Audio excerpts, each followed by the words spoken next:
오늘은 소아시아 7교회 중 4번째 교회, 두아디라 교회를 향한 주님의 말씀을 드리려고 합니다. 두아디라 교회가 위치한 지역, 이 두아디라 지역은 당시 소아시아의 군사 요충지였습니다. 군사적으로 아주 중요한 지역이었습니다. 그래서 군수물자를 아주 편안하게 용이하게 옮길 수 있도록 도로도 교통도 무척 발달한 그런 도시였습니다. 당연히 그런 발달한 도시를 따라서 무역이 발달하게 되죠. 무역이 번성한 지역이었습니다. 그 중에 특히 염색 기술과 옹기, 그릇 만드는 기술이 발달한 곳이었다고 합니다.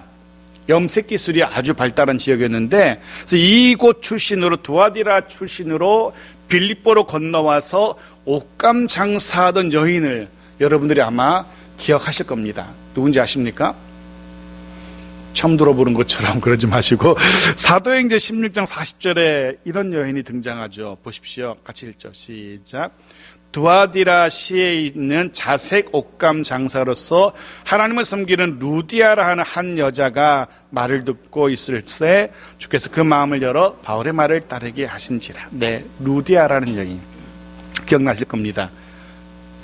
당시에 두아디라는 염색 기술이 발달했고 그를 이용한 옷감 장사로 아주 유명한 곳이었던 겁니다. 그런 두아디라의 교회가 생깁니다. 비록 정확하진 않지만, 기록은 없지만 짐작컨대 다른 소아시아 지역에 생겨난 교회들처럼 이곳 두아디라 교회 역시 사도 바울이 에베소에서 사역하는 동안 말씀을 들은 사람들, 복음을 들은 사람들이 두아디라에 가서 교회를 세우지 않았을까 짐작합니다. 하지만 비록 교회가 세워지긴 했지만 여전히 이곳 두아디라 역시 다른 소아시아 지역처럼 온통 황제 숭배, 우상 숭배가 만연한 곳이었습니다. 그리고 황제 숭배와 우상 숭배가 당연시 여겨지는 그런 상황이었던 겁니다. 그 속에서 살아가야 했던 두아디라 교회 성도들이었습니다. 그런 두아디라의 교회와 성도들에게 오늘 주님이 말씀하십니다. 어떤 말씀하시는지 18절 말씀 들어봅시다. 같이 읽죠. 시작. 두아디라 교회의 사자에게 편지하라. 그 눈이 불꽃 같고 그 발이 빛난 주석과 같은 하나님의 아들이 이르시되. 앞전의 교회들에 들려주신 말씀처럼 교회 사자는 그 교회를 의미하고요. 교회에 주신 주님의 말씀입니다. 그리고 다른 교회들처럼 제일 먼저 말씀하시는 주님이 누구신지 주님이 스스로를 소개하고 있습니다. 어떻게 소개하고 있죠? 그 눈은 불꽃 같은 분, 그리고 그 발은 빛난 주석 같은 분. 질문 하나 드립니다. 주석이 뭔지 아십니까? 주석. 은백색의 광물질, 금속물질인데요. 주석. 제 이름의 석자가 바로 이 주석 석자입니다. 주석석. 남들은 돌석이냐 착각하시는 분들, 제 한자인 돌석은 전혀 안 들어갑니다. 주석석입니다. 이 주석이 구리는 좀 약하잖아요. 잘 휘어지고. 근데 그 약한 구리와 주석이 섞이면 바로 단단한 청동이 되는 겁니다. 청동 검도 만들고 하는 그 청동이 되는 거예요. 그런데 문제는 제가 왜 이 본문에서 이 빛난 주석이란 참 어려운 생뚱맞은 현대인들은 잘 모르는 주석이라는 이런 단어로 번역을 했을까 하고 원문을 봤는데 실제로 헬라어 원문의 단어는 주석이라는 의미의 단어가 아니라 구리 혹은 구리와 어떤 물질이 섞인 그 합금, 즉 청동에 더 가깝습니다. 해서 다른 성경들은 우리 지금 이 개역 말고 다른 쉬운 성경은 아예 청동으로 번역하고요. 표준 세번역도 아예 노쇠로 번역해요. 그리고 영어 성경들은 대부분 다 청동을 뜻하는 브라스 밴드 할 때 그 브라스로 번역하고 있어요. 우리말 성경만 주석으로 번역하는데 청동이라고 이해하시면 될 겁니다. 왜냐하면 당시에, 지금은 그렇지 않지만 당시의 청동은 아주 잘 재련된 합금이었고, 재련하기 쉽지 않은 합금이었고, 그래서 당연히 굉장히 비싼 금속이었던 겁니다. 그래서 이 청동이라는 표현이 들어간 것 같아요. 우리말 성경도 다음에 한 번 더 번역하게 되면 아마 청동으로 바뀌지 않을까 싶은데, 여하튼 그 발은 청동 같은 분으로 소개되고 있고요. 한 가지 더 소개가 되는데 하나님의 아들 이렇게 소개되고 있어요. 눈이 불꽃 같다는 표현은 눈이 불꽃 같다는 신적인 통찰력을 가졌음을 의미하죠. 모든 것을 꿰뚫어 볼 수 있는 눈, 척 보면 알 수 있는 뭐 그런 눈을 가지신 분이라는 그런 의미고요. 발이 빛난 청동 같다는 표현은 그만큼 막강한 권세를 가진 분이라는, 가장 하찮은 발일도 그 비싼 합금으로 되어 있으니까, 그 빛나는 합금으로 되어 있으니까 그만큼 막강한 권력을 가진 분이라는 그런 의미의 표현입니다. 그리고 마지막 하나님의 아들로 표현되고 있어요. 사실 마지막 이 표현 하나님의 아들, 이 표현 하나면 다 끝나는 겁니다. 더 이상의 소개가 필요 없어요. 구구절절한 표현이 필요 없는 겁니다. 예를 들면 이런 장면 한번 생각해 보십시오. 여러 친구들이 모여서 자기 집 자랑을 합니다. 우리 집은 자그만치 아파트가 평수가 60평이야 막 자랑을 해요. 그래서 어떤 아이가 우리 집은 차가 비싼 외제차 포르쉐야 뭐 이런 마히바흐야 막 이렇게 자랑을 해요. 그리고 어떤 사람은, 어떤 아이는 우리 집은 저 시골에 500평의 별장도 있어 막 자기 집을 자랑해요. 조용히 듣고 있던 한 아이가 나지막하게 이렇게 얘기한다고 합시다. 우리 아버지는 빌 게이츠야. 이렇게 얘기한다고 해봅시다. 그러면 아파트 평수가 몇 평인지, 별장이 얼마나 넓은지, 무슨 차를 타는지 아무 소용이 없는 겁니다. 아버지가 빌 게이츠인데. 그런 거죠. 하나님의 아들이야. 이거 하나면은 다른 소개가 필요 없는 겁니다. 이거 하나면 끝. 가장 강력한 자기 소개인 겁니다. 그런데 지금까지 우리가 지금 오늘까지 4개의 교회를 살펴보고 있는데 지금까지 이렇게 강력한 자기소개는 등장하지 않았습니다. 에베소 교회에도, 서머나 버가모 교회에도, 또 이후에 보게 되어 있지만 사대 빌라델비아 라오디게아 교회를 향해서도 이렇게 강력한 자기소개는 하지 않습니다. 그런데 또 흥미로운 것은 이제 살펴보게 되겠지만 이곳 두아디라 교회는 다른 나머지 6개의 교회와 비교해보면 참 어떤 의미에서는 볼품없고 내세울 것 없고 참 연약해 보이는 그런 교회처럼 보입니다. 다른 교회와 비교해 볼 때 주님의 칭찬도 그리 뭐 특별하지 않습니다. 칭찬거리도 별로 없는 거예요. 예를 들면 에베소 교회를 향해서는 주님이 이렇게 칭찬하셨죠. 내 행위를 안다, 악한 자를 용납하지 않았다, 자칭 사도의 거짓도 드러냈다, 내 이름을 위해서 참고 게으르지 않고 잘 견뎠다, 이런 칭찬거리가 참 많았어요. 서머나 교회도 마찬가지였습니다. 실상은 부유한 교회였고 자칭 유대인이라는 사탄의 무리 속에서도 신앙을 잘 지켰다 칭찬하셨어요. 버가모 교회도 마찬가지입니다. 주님은 그렇게 칭찬하셨죠. 사탄의 권좌가 있는 곳인데도 그곳에서도 내 이름을 굳게 잘 잡았다. 또 충성된 증인 안디바가 순교할 때에도 믿음을 지켰다. 엄청난 대단한 칭찬을 이어가십니다. 때로 주님의 책망도 듣곤 했지만 어떤 의미에서는 참 자랑거리들이 많았던 참 대단한 그런 교회들이었어요. 그런데 이곳 두아디라 교회는 그렇지 않은 겁니다. 뭐 다음 절에서 막바로 다루겠지만 이 두아디라 교회를 향한 주님의 칭찬 역시 그리 대단해 보이지 않습니다. 다른 교회랑 비교해서 조금 그래도 뭐 내세울 거 있다면 끝까지 변하지 않았다는 것. 에베소 교회가 처음 사랑은 버렸지만 이 교회는 그래도 끝까지 그런 사랑과 믿음과 소망을 버리지 않았다는 것 정도 내세울 만하지 나머지는 내세울 게 없는 거예요. 그런 교회임에도 불구하고, 즉 별로 대단해 보이지 않은 교회, 다른 주변의 교회와 비교해 볼 때 심지어 조금은 초라해 보일 수도 있는, 내세울 것 하나 없는 그런 두아디라 교회였는데, 근데 실상 주님은 어느 교회보다 가장 강력한 표현으로 자신을 소개하고 계신 겁니다. 제가 한참을 이유가 무엇일까 한참을 생각해 봤어요. 다른 교회보다 내세울 것도 없고 자랑할 것도 별로 없는 그저 그런 교회인데 왜 주님은 그 어느 교회보다 가장 강력한 표현으로 스스로를 표현하고 계셨을까 생각해 봅니다.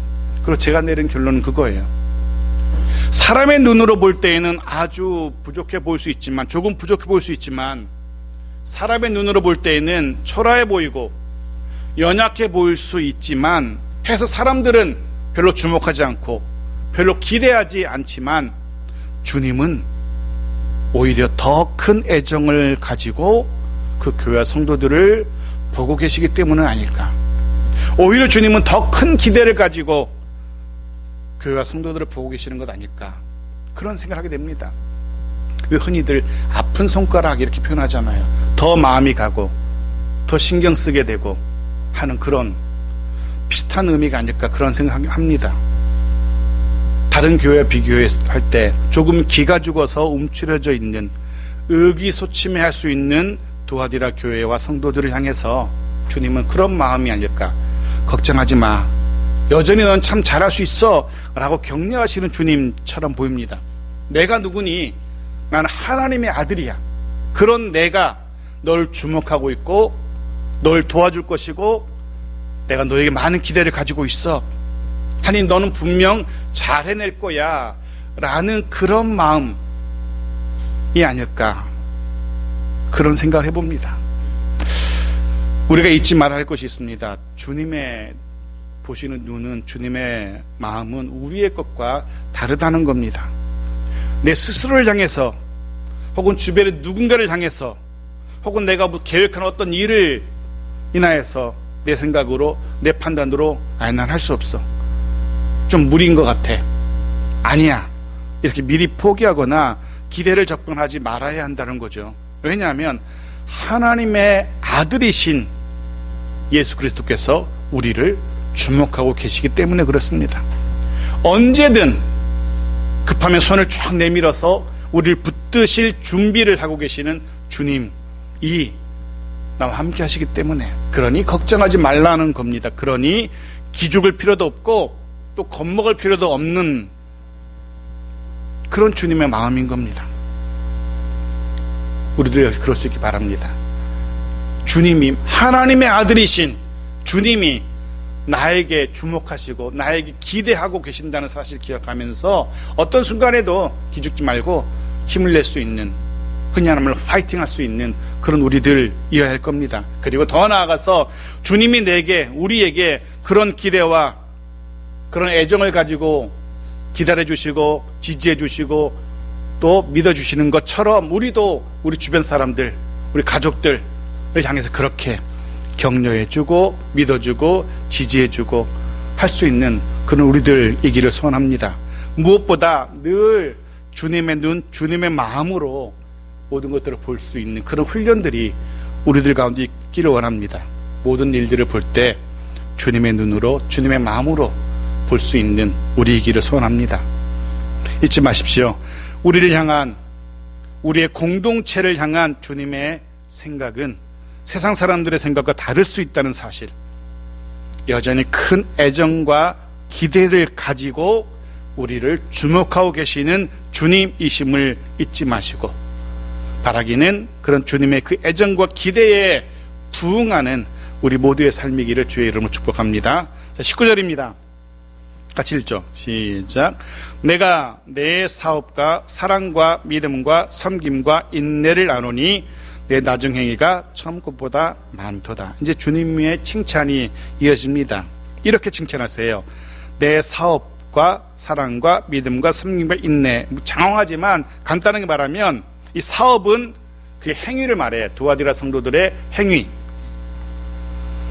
그 행위가 어떠냐면 그들의 행위는 사랑과 믿음에 기초한 행위였다는 겁니다. 사랑에 기초했고 믿음에 기초한 행위였어요. 그리고 사랑에 기초한 믿음, 그 행위가 섬김으로 드러나요. 사랑하기 때문에 섬기는 거예요. 또 믿음에 기초한 행위가 바로 인내입니다. 믿음이 있기 때문에 견디는 겁니다. 믿음의 인내, 사랑의 섬김, 믿음의 인내. 두 가지라 그래 딱 이거예요. 사랑의 섬김, 믿음의 인내. 사랑이 있었기 때문에 서로를 섬길 수 있었고 믿음이 있었기 때문에 황제 숭배와 우상 숭배가 만연한 곳에서도 견뎌내는 겁니다.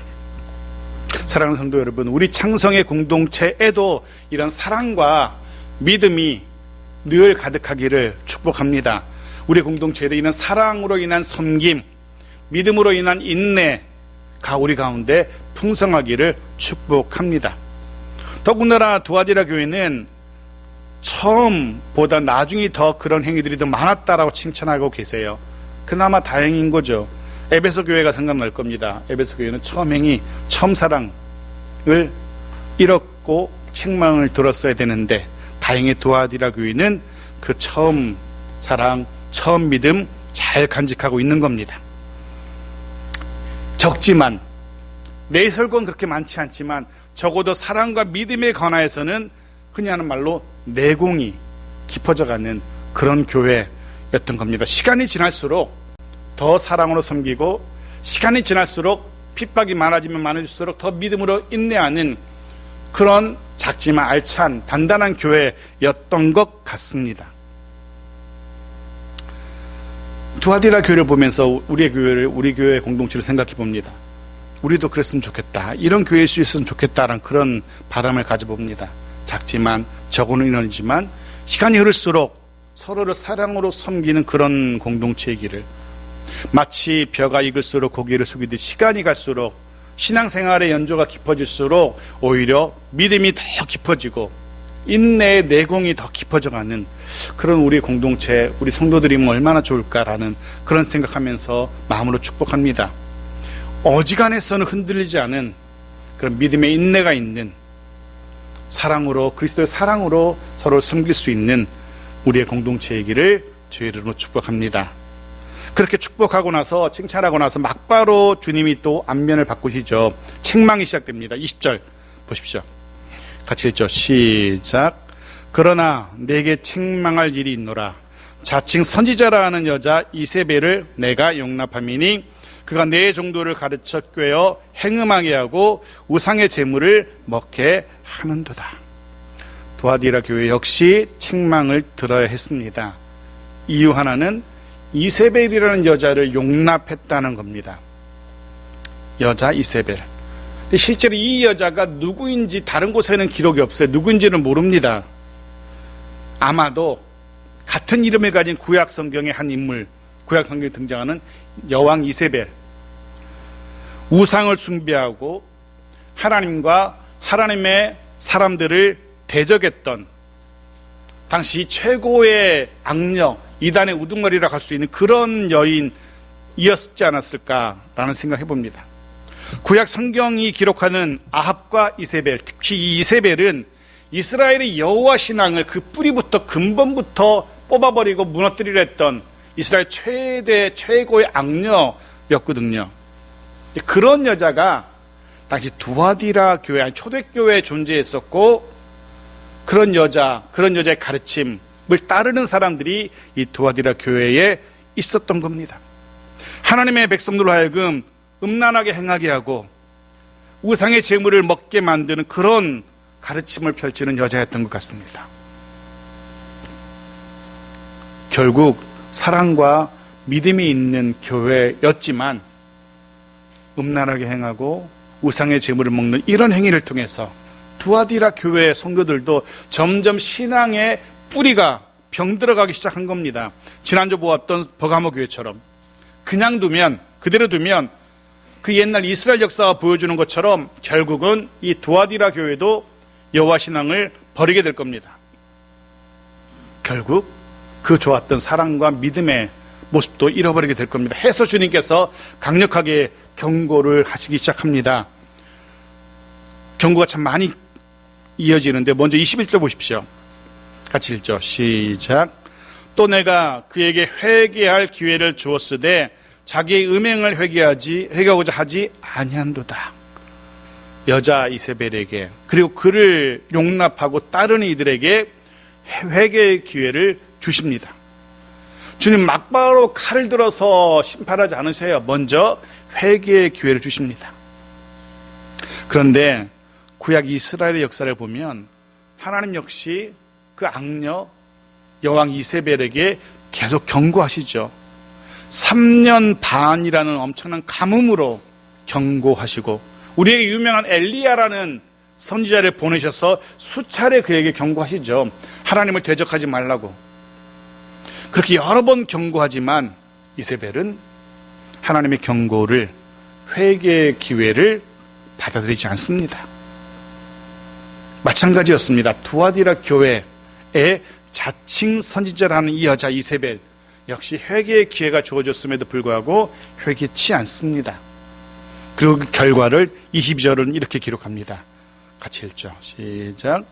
볼지어다 내가 그를 침상에 던질 것이요 또 그와 더불어 간음하는 자들도 만일 그의 행위를 회개하지 아니하면 큰 환난 가운데 던지고. 심판입니다. 회개하지 않는 자에게 주어지는 것은 심판밖에 없습니다. 하나님의 경고를 무시한 마지막 결국은, 하나님이 베푸신 회개의 기회를 무시한 결국은 하나님의 심판입니다. 이세벨과 그를 따르는 자들, 또 그들 중에서 하나님의 경고에도 불구하고 여전히 돌이키지 않는 자들은 그를 침상에 던질 겁니다. 이 침상은 잠을 자는 편안한 침대를 말하는 게 아니에요. 병상을 말합니다. 병상. 거기서 병들어 죽어가게 될 것을 의미하는 겁니다. 일어나지 못하고 누워서 그냥 병들어 죽게 되는 거예요. 거기에 그치지 않습니다. 환난에, 큰 환난에 던지시겠다. 이 환난이 어떤 환난인지 모르겠지만 큰 환난, 어마어마한 하나님의 심판일 겁니다. 그런 심판을 하나님이 손에 쥐고 계세요. 계속입니다. 하나님의 심판이 계속되고 있어요. 23절 또 다른 경고입니다. 보십시오. 같이 읽죠. 시작. 또 내가 사망으로 그의 자녀를 죽이리니 모든 교회가 나는 사람의 뜻과 마음을 살피는 자인 줄 알지라. 내가 너희 각 사람의 행위대로 갚아주리라. 이번에 하나님께서 그의 자녀들까지도 죽이시겠노라, 그렇게 무서운 경고를 하십니다. 그것도 사망으로 죽이리니. 사망이라는 단어와 죽음이라는 단어가 반복돼요. 반드시 철저하게 죽일 거라는 하나님의 강력한 의지의 표현인 겁니다. 회개하지 않는 자 반드시 하나님은 그의 자녀들까지도 죽이실 거라고 무서운 경고를 하고 계셔요. 사실은 정말 그렇게 죽이시지 않는 하나님이신 걸 우리는 알고 있습니다. 에베소서 2장 4절에서 바울은 이렇게 선언하죠. 보십시오. 같이 읽죠. 시작. 긍휼이 풍성하신 하나님이 우리를 사랑하신 그 큰 사랑을 인하여. 성경은 또한 긍휼이 풍성하신 주님으로 그렇게 표현합니다. 긍휼이 많으신 주님이에요. 누구보다도 인자하신 주님이에요. 그런데 그런 주님이, 누구보다 긍휼이 많고 누구보다 인자하신 주님이 이런 강력한 반드시 죽이고야 말겠다라고까지 경고하시는 이유가 뭘까? 주님의 의도로 아실 겁니다. 정말 죽이시려고 그러시는 게 아니죠. 정말 죽이실 거면 이런 경고도 없이 그냥 죽이실 겁니다. 이렇게 경고하시는 이유는 뭡니까? 이제는 그만 그 길에서 돌아서려는 하나님의, 주님의 그런 마음인 겁니다. 이제는 그만 우상의 제물을 먹는 그 자리에서, 이제는 그만 음행하는 그 자리에서 벗어나려는 주님의 간절한 마음이 드러나고 있는 거죠. 간곡하면서도 동시에 강력한 주님의 그런 마음인 겁니다. 아직 늦지 않았으니 지금이라도, 지금부터라도 더 이상은 이세벨을 용납하지 말라는 주님의 마음입니다. 아직 늦지 않았으니 지금이라도, 지금부터라도 더 이상 음행하지 말고 우상 섬기지 말라는 주님의 그런 간곡한 마음인 겁니다. 이 마음이 지금도 저와 여러분을 향한 주님의 마음입니다. 여전히 포기하지 않으시고 기다리고 계시는 주님의 마음. 이제는 바뀔 거라는, 변화될 거라는 그런 기대를 안고 저와 여러분을 바라보시는 주님의 그 마음인 겁니다. 여전히 세상에 발을 담그고 있다면, 여전히 세상적인 것들을 버리지 못했다면 주님의 이 경고를 더 우리 마음에 더 무겁게 들어야 할 겁니다. 주님은 그렇게 두아디라의 성도들을 향하여서 경고하고 계십니다. 그러시면서 25절에 또 이렇게 말씀하세요. 보십시오. 같이 읽죠. 25절 시작. 다만 너에게 있는 것을 내가 올 때까지 굳게 잡으라. 무서운 얼굴로 경고하시던 주님께서 이제는 부드럽고도 온화한 음성으로 말씀을 이어가시면서 격려하십니다. 너희에게 있는 것, 너희가 잘하는 것, 그거 뭐라고 그랬습니까? 사랑의 섬김, 믿음의 인내, 그거 끝까지 주님 재림하실 때까지 놓치지 말고 굳게 잡고 있으라는 겁니다. 그것만 붙들고 나머지 것들, 다른 이단의 가르침, 그것 때문에 흔들리지 말라는 겁니다. 자칭 선지자라는 이세벨의 유혹, 그것 때문에 흔들리지 말고 넘어가지 말라는 겁니다. 이후로는 절대로 너희의 그 모습 변하지 않도록, 그 마음 흔들리지 않도록 주님이 그렇게 당부하고 계시는 겁니다. 지금까지 사랑으로 잘 섬겼고 믿음으로 인내했는데 자만하지 말라고, 조심하고 또 조심하고 또 조심하라고. 왜냐하면 언제 또 이런 이세벨 같은 여자가 또 나타나서 잘못된 가르침을 선포할지 모르니까 사탄은 늘 작은 틈을 노리고 있거든요. 베드로는 이렇게, 사도 베드로를 이렇게 경고하고 있죠. 베드로전서 5장 8절 말씀 보십시오. 같이 읽죠. 시작. 근신하라, 깨어라. 너희 대적마귀가 우는 사자같이 두루다니며 삼킬 자를 찾나니. 사랑하는 성도 여러분, 주님 오실 때까지 말씀 늘 가까이 하고 늘 조심해야 됩니다. 악한 대적마귀가 우리를 마음껏 흔들도록 그렇게 우리를 방치해서는 안 됩니다. 어떤 이단의 가르침 더 용납해서는 안 됩니다. 오직 주님의 말씀 꼭 붙들고 사랑으로 섬기고 믿음으로 인내할 수 있는 그런 우리 모두 이어야 합니다. 그럴 때, 사랑으로 섬기고 믿음으로 인내할 때 주님 우리에게 주시는 약속, 축복의 약속입니다. 26절 같이 읽죠. 시작. 이기는 자와 끝까지 내 일을 지키는 그에게 만국을 다스리는 권세를 주리니. 만국을 다스리는 왕노릇 할 수 있는 그런 권세를 주신답니다. 읽지 않았지만 27절에는 철장과 같은 권세를 주신다라고 소개하고 있어요. 철장은 목자의 막대기인데요. 그 끝에 쇠가 이렇게 둘러져 있는, 쇠가 있는 강력한 막대기입니다. 강력한 목자의 무기예요. 양을 노리는 맹수를 막아낼 수 있는 아주 강력한 무기인 거죠. 그와 같은 권세를 주시겠다라고 약속하세요. 그리고 한 가지 더 강력한, 더 복된 약속 주십니다. 이거 말씀 나누고 마칠게요. 28절 같이 읽죠. 시작. 내가 또 그에게 새벽별을 주리라. 새벽별의 약속. 새벽별, 아침에 가장 반짝이는 별이죠. 가장 어두운 시간, 밤이 다 지나갈 무렵, 밤이 가장 깊은 그 가장 어두울 때에 새날을 밝히는 별입니다. 근데 계시록 22장에서는 이 별이 예수 그리스도시라고 그렇게 해석하고 있어요. 그렇습니다. 끝까지 사랑으로 섬기는 자, 믿음으로 인내하는 자는 무엇을 갖게 된다고요? 새벽별, 즉 예수 그리스도를 소유하게 된다는 겁니다. 서두에서 말씀드렸습니다. 이분 예수 그리스도가 누구시라고요? 하나님의 아들. 하나님의 아들. 그분을 우리가 소유하게 되는 겁니다. 수많은 다른 약속들, 수많은 다른 복들, 그거 다 필요 없습니다. 주님만 소유하면은 되는 거죠. 이거 하나면 끝나는 거죠. 하나님의 아들을 내가 소유하게 되는 건데요. 우리가 누릴 수 있는 가장 큰 복, 그건 예수 그리스도를 소유하는 복일 겁니다. 예수 그리스도께서 예수님이 나와 함께 하시는 그 복을 두아디라 교회와 성도들에게 약속하고 계십니다.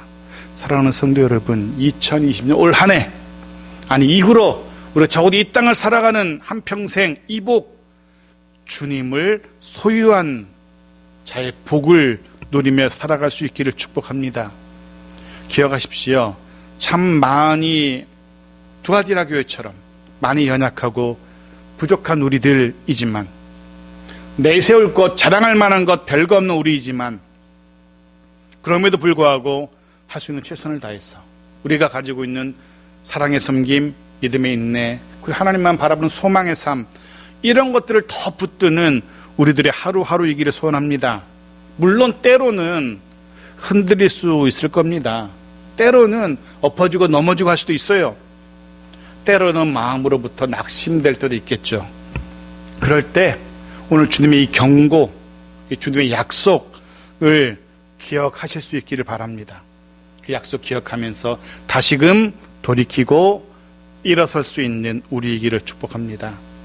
늘 한 해 동안 주님을 소유한 자라는 사실을 기억하며 주님을 소유한 자의 복을 누리며 살아가는 우리의 2022년의 남은 날들이 되어지기를, 우리의 하루하루의 삶이기를 주의 이름으로 축복합니다.